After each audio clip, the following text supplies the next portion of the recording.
shoot them to kill if they show up for demonstration. They have been dealing with us, so now deal with them. And he said that in Duluo language. I had to look for a friend to translate it. That was fear missile number 1 being sent. Aden Duale saying, tunajua kwenye maandamano which areas zitakuwa. Again, ethnic profiling and caging demonstrators and the young people of this nation that are going to show up on June 25th to commemorate that they're going to come from a specific region, and it's because that region is now against the government and they should be dealt with accordingly. Kuria Kemani, member of parliament, Molo, even using words like sha,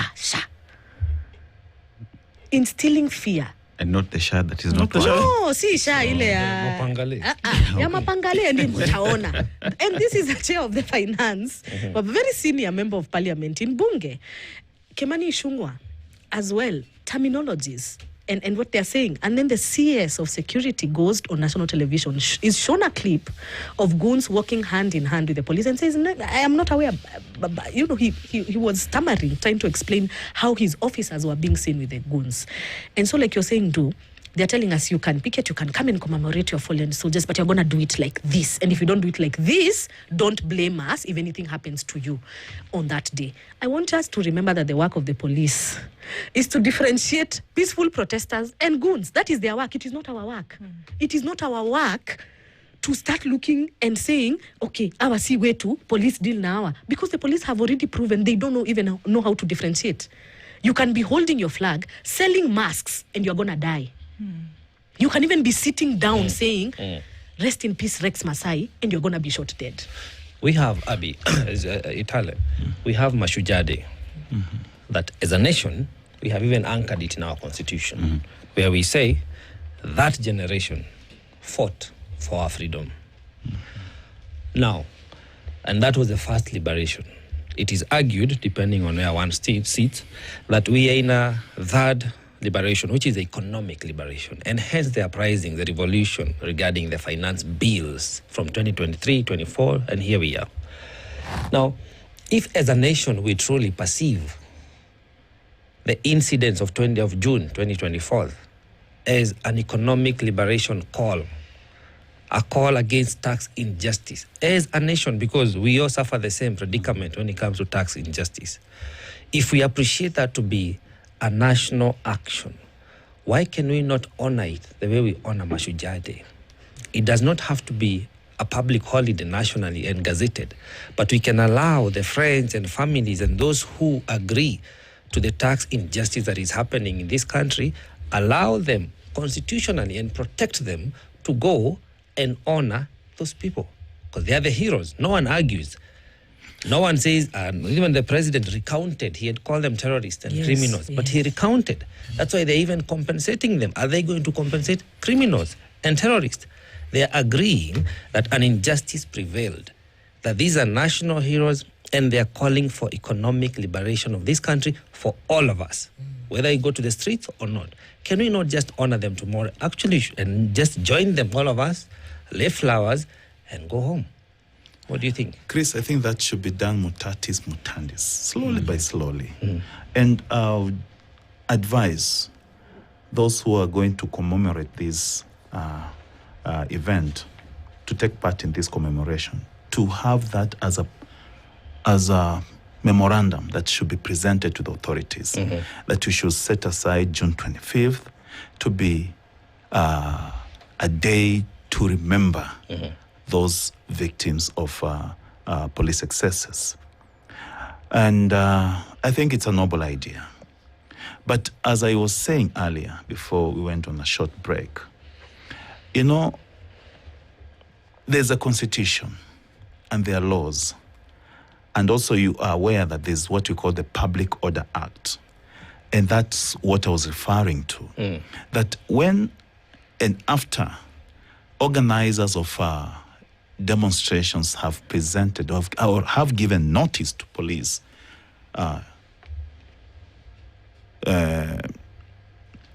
showing that they want to hold demonstrations on a particular date, they should also sit down with the police and agree on the modalities that will be used in those demonstrations. Because you cannot have people peregrinating even in the, going to residential areas, you'll find people going to residential areas to disturb people there, you see.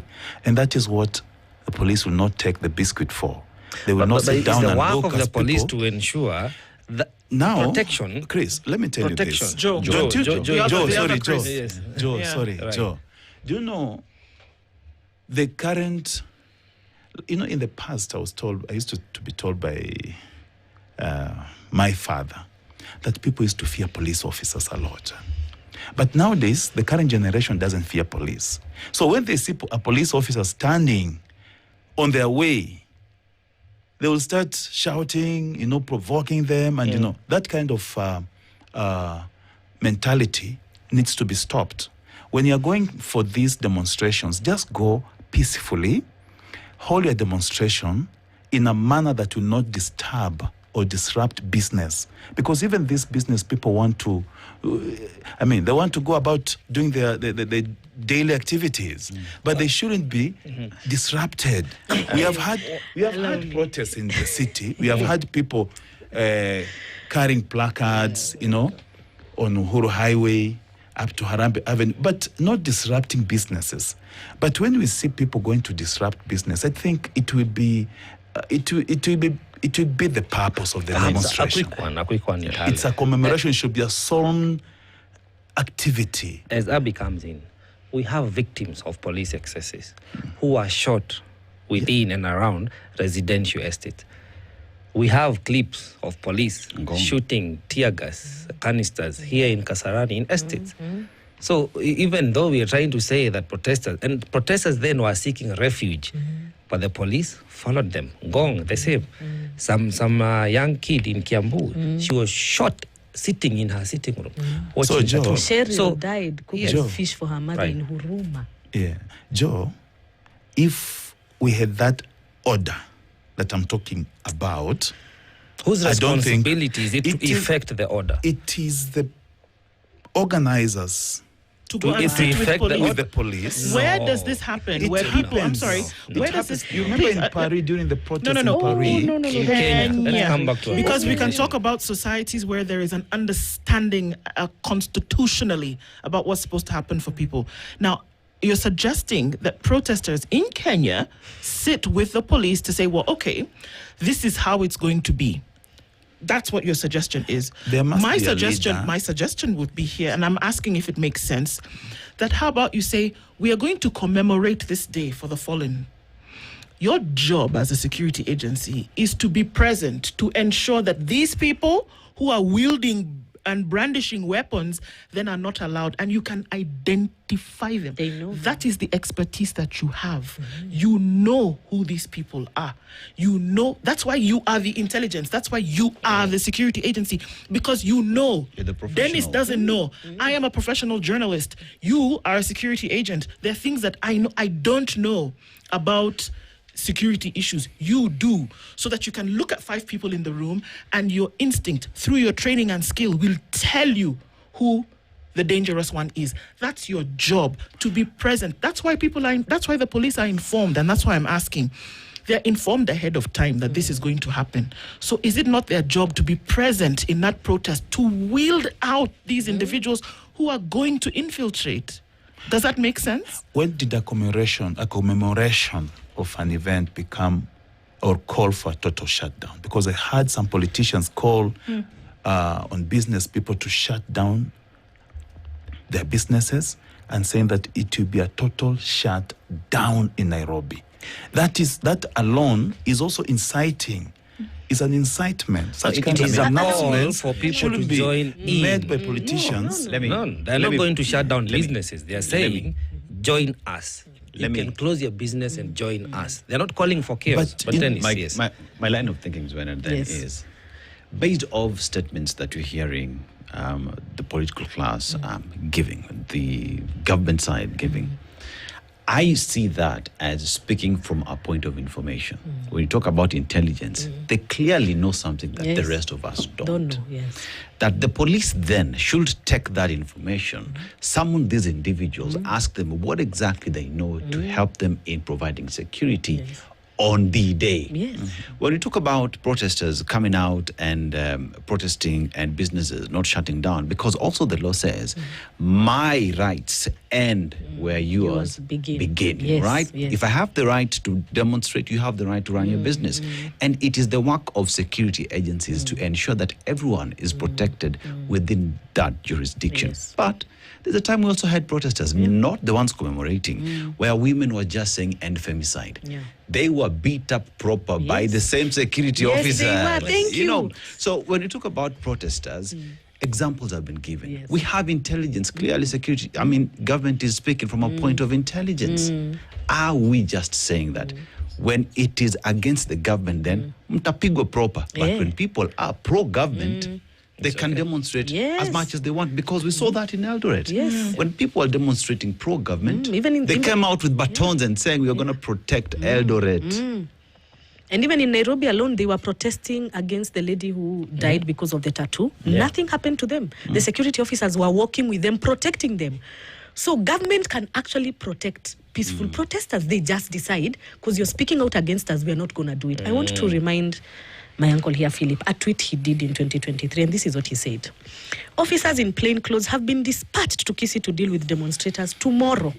They have firm instruction by the people, but the people of Kisii are determined to fight for their rights regardless of who is in their region. Kenyans are watching, the world is watching. So he knows he's been on this side of things. That He's was before broad-based. Yes, this was before broad-based. He knew that government uses the same plainclothes for police officers and goons to infiltrate peaceful demonstrators. They have been in that side of things. They are just now enjoying the perks of being in a regime and have forgotten that they were supposed to enter government and changed how things were being done and how things were being especially projected towards people who are calling out a government. We would have expected them to do better because they have lived it.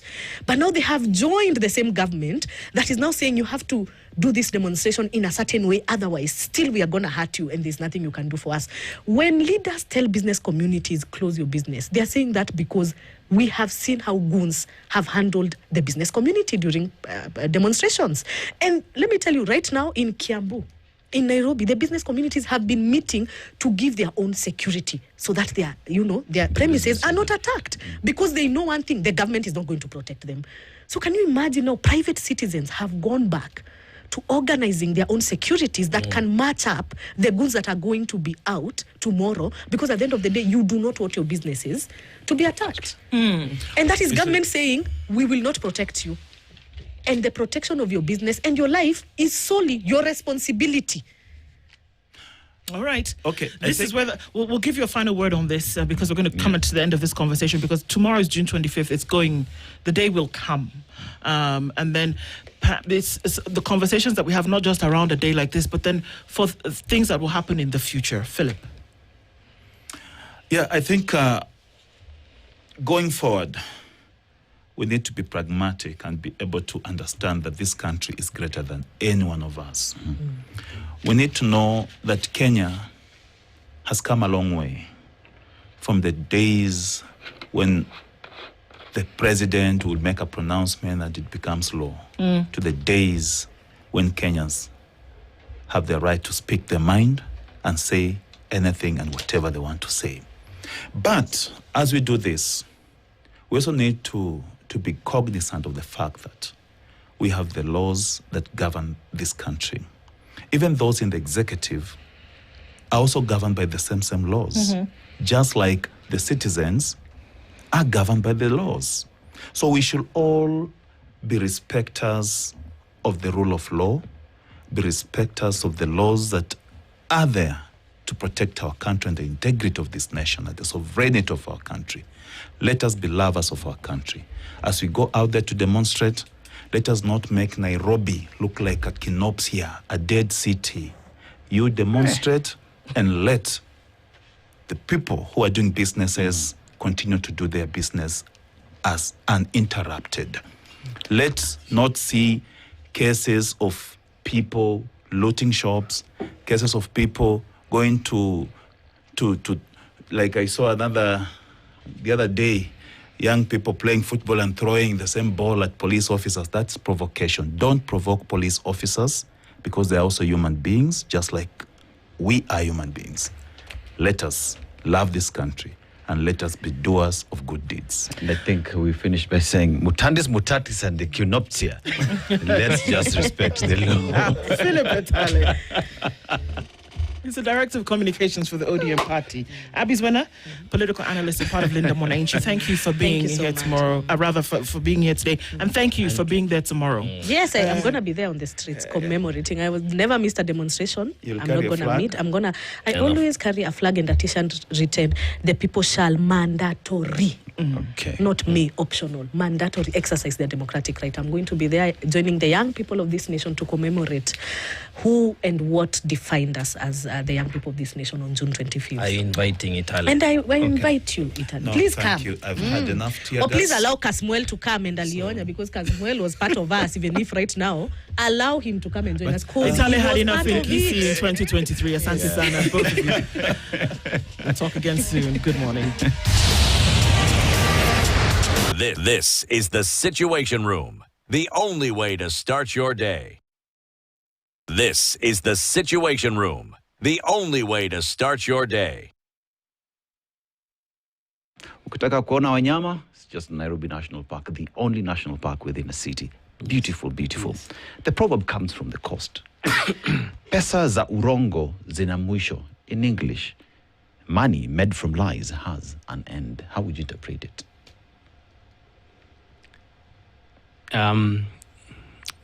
Personally, I would say that everything that comes without without a cost, without pain, without it flies off. It flies off at the opportune time because it's not grounded on anything that is real. So it will definitely fly off. Yes. Well said, well interpreted. Kila mtu afanye kazi apate pesa yake. Yes. Indeed. So there's the commemoration of the Gen Z protests, unfortunately, that ended in death for over 60 people in 2024 comes up tomorrow. And there seems to still be a quest for justice. From an Imelu perspective, a point of view, what quest is this? As you say, it's a quest for justice. But beyond that, again, it's a quest for accountability and healing. You may realize that 2 days ago, I think when IPO were releasing their statistics for the cases for the Gen Z protests, and they were saying that out of those 60 cases, they have only managed to have 3 cases in court, and only 1 case out of those 3 has been resolved. So you'll definitely say that there are over 57 cases that are still lying outside there that have not been resolved legally. So the quest for justice, of course, still remains elusive in that particular sense. But more fundamentally is the issue of accountability and healing. That all those cases have got perpetrators behind them who are largely state operatives, especially in the security sector. So we'll find that the quest for accountability still remains elusive. It has not been achieved yet, and yet most of these perpetrators are still known. Fundamentally, again, is when it comes to the victims and survivors, is the question of healing. Of course, they have to put an end to this suffering that they have gone through. They have lost their family members. Most were injured. Some were even unfortunately disappeared. So the quest for healing is still outside there. These people have not, they're not satisfied as yet because they do not know where their kins are. Some who are injured have not gone through that process of seeking justice through the legal processes. So healing still remains elusive, and that psychological or mental trauma is still in place. So for now, much still needs to be done in order to support those victims and survivors and their families. Malenya, when you look at the quest for justice, even in restorative justice that you talk about, there is an entire process that ought to be followed. We've decided to go for the last bit of it, which is compensation. And today, even as Kenyans plan to go to the streets tomorrow to commemorate the fallen heroes, the hidden message behind it is we want justice delivered because lives were taken that ought not to have been taken. Kenyans were killed. by demonstrating, which is their constitutional right. Are we seeing any sense of remorse, any sense of responsibility being taken from those that killed? Unfortunately not. One of the tenets of reparation is a promise of non-repetition. That you have to say outside there that we agree that this particular mistakes happened, but we are saying that this is not going to happen again. And you may wish again to refer to 2-3 days ago when the president was somehow giving an apology when the Kenya National Commission were presenting this report. He was giving an apology and saying that you see, this is not going to happen again. But as you have rightly put it, one of the persons who is supposed to be on studio with me here today is not here. The reason that he is not allowed to come here and air his views and his information, and yet those are personal rights that are guaranteed within the Constitution. We must note that the right to protest is a constitutional guarantee. It's a constitutional guarantee. It's not a favor. It is not a favor that someone gives you. And you see, if people of Kenya wants to commemorate through a very peaceful and an armed protest, then it's allowed constitutionally. And there is no need for the state operatives to be able to put roadblocks or barriers as to the Kenyans who will wish to protest peacefully and unarmed. So we note, regrettably, that we are not in a learning curve. We are not in a learning curve, that we have not learned from the past as Kenyans, as leaders, and said that, fine, we made a mistake here by not allowing this protest, by harming Kenyans who are protesting. But we have learned from that. And even as we go through the process of reparations through compensation, as they say, but then we give Kenyans their right. That we are saying that it's the right for them to go outside there and protest as long as they do it peacefully and unarmed. But if we are still curtailing that right, then we haven't learned. Okay. I'd like us to, at this point, so even as we continue to look into that, to talk about the fact that these, rights they are guaranteed, they then must be lived out. But at the same time, there's been a lot of destruction. There's been a lot of killing. There's been a lot of loss. There's been a lot of injurious harm to lives.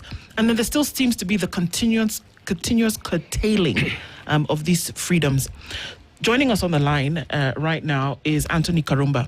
He should have been here in the room this morning for some reason, which he's in a best position to explain to us. He's been locked up in his house. Anthony. Hello, Anthony. Hello, mate.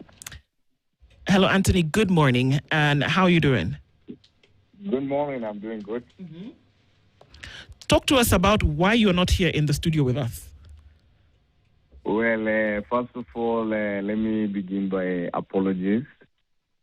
It was not intentional. First, I was woken up by some unknown men to me who raided my house. They raided your house? Yeah. Actually, they were forcing me to open the door, and they were so vicious.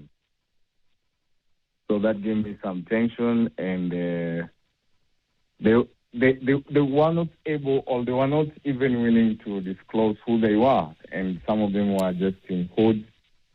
Then outside, when I actually looked through the window, I could see a Subaru. So I couldn't tell whether they were the officers or who they were. So I can't tell whether it's the officers or who they are. Well, I mean, your apology accepted is understood under these circumstances. But one thing that you said at this point is that you're not sure who they are because they did not identify themselves? Yeah, they couldn't identify themselves. But they stayed at my door for close to 2 hours, actually trying to force entrance. But when they saw I'm recording them, actually that's when they left my door. But still they are hanging around because I think it's some minutes ago is when they have actually removed their cars from my vicinity.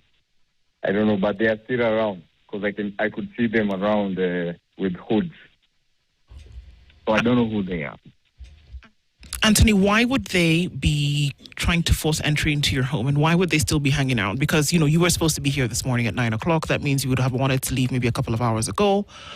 Why would anybody at this point be essentially coming for you? Well, first of all, as you know, I'm the president of the One Tribe, One Nation Gen Z movement. And we've been actually so vocal, and we've been out here showing solidarity with our comrades.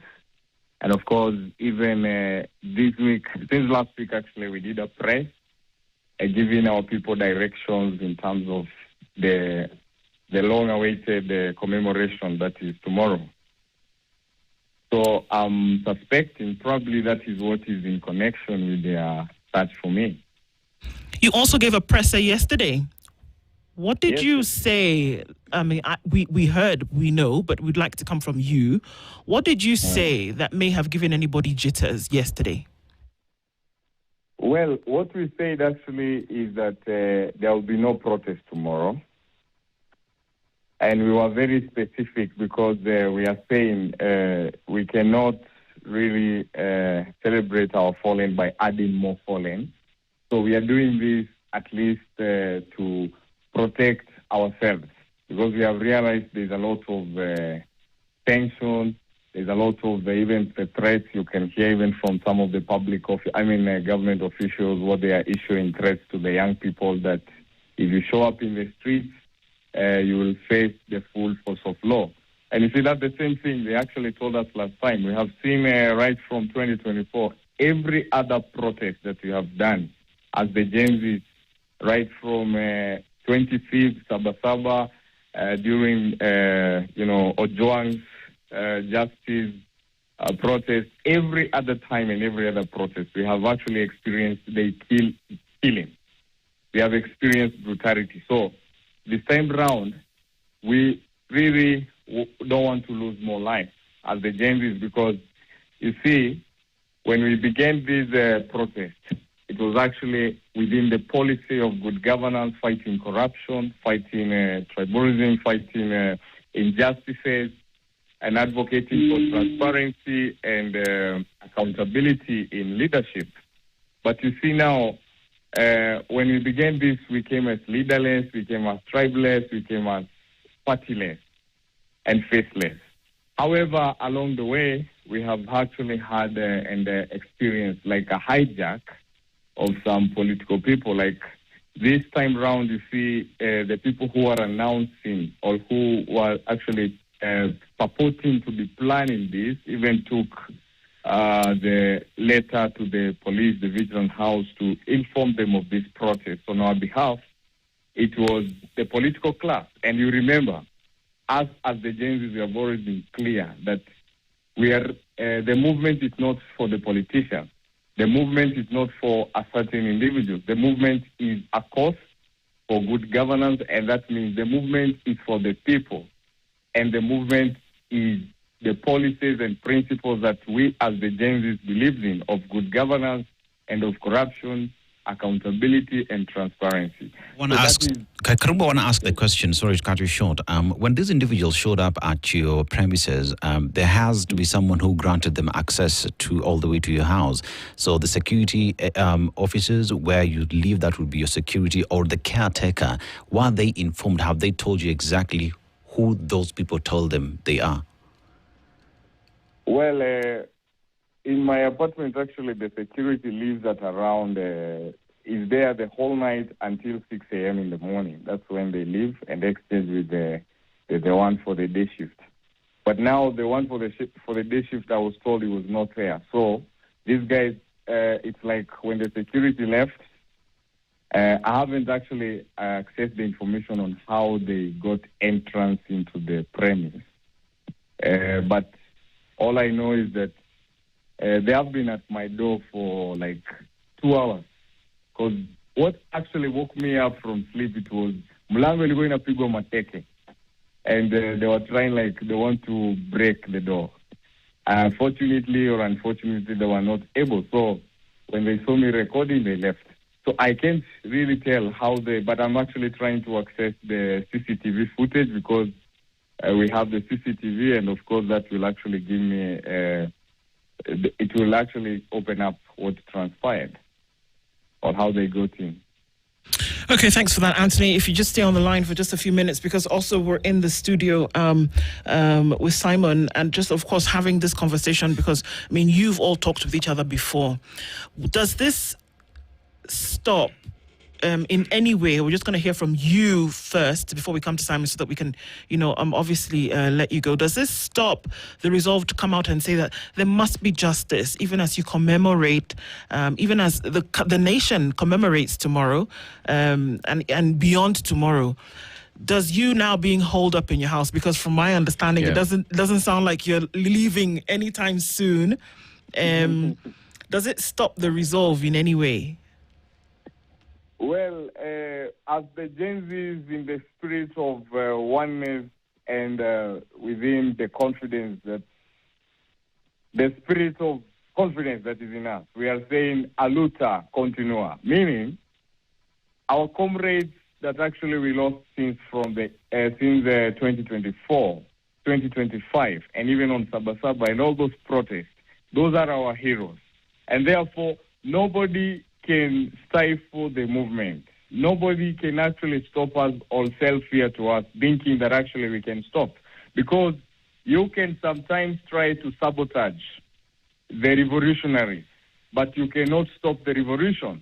Meaning, these are just some of the things that they cannot really stop us from executing the fight for justice, the fight for accountability, the fight against corruption. That one, if they think maybe they can stop it by maybe sowing fear to an individual or to all of us, they have done it again and again, but we are still existing. And that means the spirit is on, and we must commemorate our people, and of course still we insist they must serve justice to the families of the affected victims. Yeah. Well, thank you very much for that, Anthony. We're going to let you go at this point, obviously, but thank you for being part of this conversation. I mean, you've given us the okay to go ahead and do that. And just to confirm that you're okay, of course, we'll be touching base with you later on, and that you've very clearly stated what the word is about that. And even as we continue this conversation, we're going to ask you one thing, that we please ask that you stay safe, brother, and that we can keep talking through the day and find out how things are.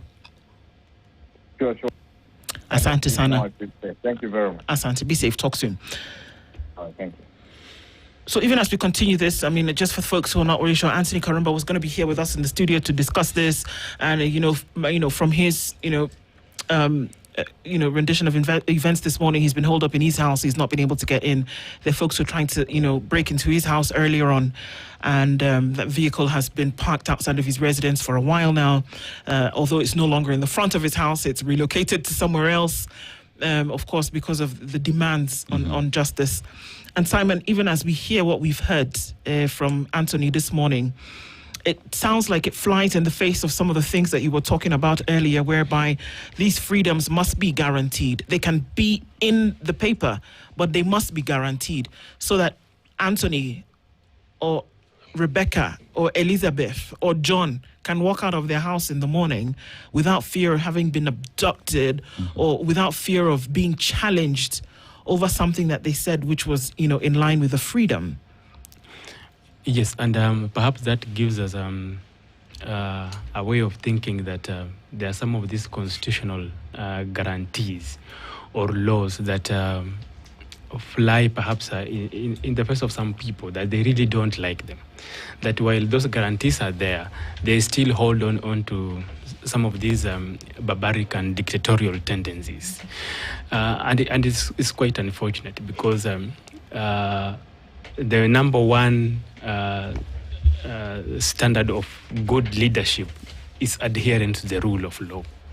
And when you deliberately suspend the rule of law in the country, it definitely shows that there's a very high status of impunity within the country, that people could just ignore the law and say that this is how we want to run our things. And that simply says that if Kenyans are following the law and saying that my constitutional guarantees are the A, B, C, D, and I need to follow them, but you're saying that you cannot follow those constitutional guarantees, then it definitely means that something is not adding up, that something is not working. And our call, of course, is for the leadership, for the security personnel to adhere to the rule of law, allow Kenyans to enjoy their fundamental freedoms and rights as guaranteed within our statutes, within our constitution. And there's nothing as easy as that. Does it look like it's getting easier or harder? Because, there are folks then who might want to join their voice, but then join their voice to this, or even but then are genuinely afraid. Because the reality of the matter is that the Constitution may say something, and it sounds like I'm saying something ludicrous, but the Constitution may say something, but the truth of the matter is that people are afraid, will not come out, will not speak up, even though they know fundamentally that something is right. Because it could be Anthony this morning, it could be somebody else tomorrow. How do you deal with that if somebody's actually afraid to speak up for something that they truly believe in? And I believe that's intentional. It is intentional to spike this fear factor among Kenyans, among the citizens, and that is not right. Because we are now clawing back on these constitutional guarantees that after 2010, that we had a period where people were guaranteed their freedoms and their rights. But then it reaches a point where, because you do not want to be accountable, most leaders do not want to be accountable, and the only thing that they now want to use is the spike of violence, the fear factor, using violence as a fear factor to say that you are not going to speak on this. And again, it comes to the question of good governance and accountability. That if you have leadership that is not ready to be accountable and to govern the country well, then all they will do is to clamp down on the freedoms of the people who are speaking out on some of these ills that happen within the country. And that is extremely unfortunate, and we are calling the leadership at least to follow the law, to be accountable, to govern the country well. And the only thing that we can do, the only way we can be able to see that is to allow people to go outside there, air their views, perhaps say that this is wrong, and then where can we be able to correct it, as opposed to using violence as a means of silencing dissent or alternative voice. And now there is the use of violence, and also there seems to be the issue of compensation.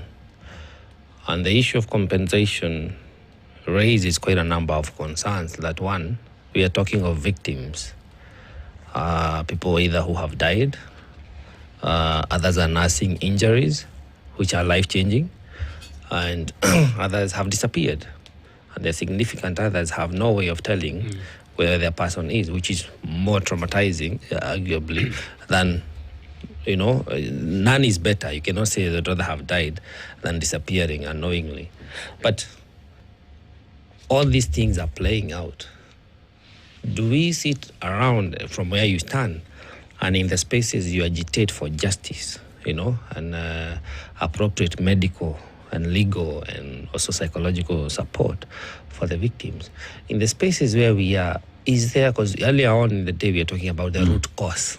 Yeah. Is there a conversation on the root cause that if only we applied the law, if only we upheld the Constitution, some of these excesses by our security agencies would not play out? Is that conversation happening? Unfortunately, it's not happening. As I mentioned earlier, compensation is only one tenet of reparation.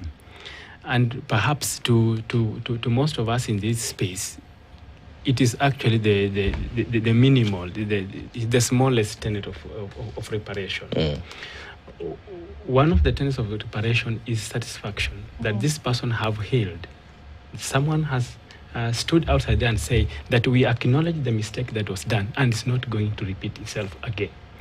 The other one is in terms of rehabilitation.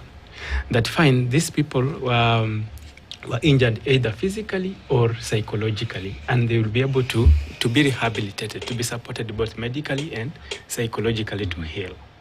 Okay? Mm-hmm. And the other one is restitution, that you will return these people to the state that they were before. But when you come to the compensation, which is okay, but I say it is the least of the reparative mechanisms, is because there is a tendency for the state and the security operatives, and we can see it's happening now, to say that after all, I can kill you and pay you off. I can injure you and I'll still pay you off. Mm-hmm. You saw yesterday they released around 348 million, allegedly. It's not yet proven yet to some people. But then who are again the people? They are saying that fine, you are injured, I shot you in the leg and I'm giving you 50,000 shillings. If you come out, I will shoot you again in the other leg, and I will give you another 50,000 shillings. But where is this money coming from? One of the things that the state must remember, and the Kenyans must remember, that this is not the government's money. It's the taxpayers' money. Mm-hmm. So I sit here today, contribute the taxes that will again pay Dennis tomorrow when he's shot in the leg, and someone will say, I'll just take this money and then pay off. The other element, the compensation that we are worried of, is using the compensation as a political tool. Working out politics. Fine, we came to this region, we came to Mathare, we infringe on the rights of those people in Mathare, but we have paid you off. Hapo Mathare tumeona tumewapatia shilingi milioni 100. Imesaidia hawa. And that is a worry. That we should not be using this compensation as a way of saying that after all, I may not need to adhere to the law. Yeah. I'm able to pay you off and then it goes. One asks the question, from where is it I sit?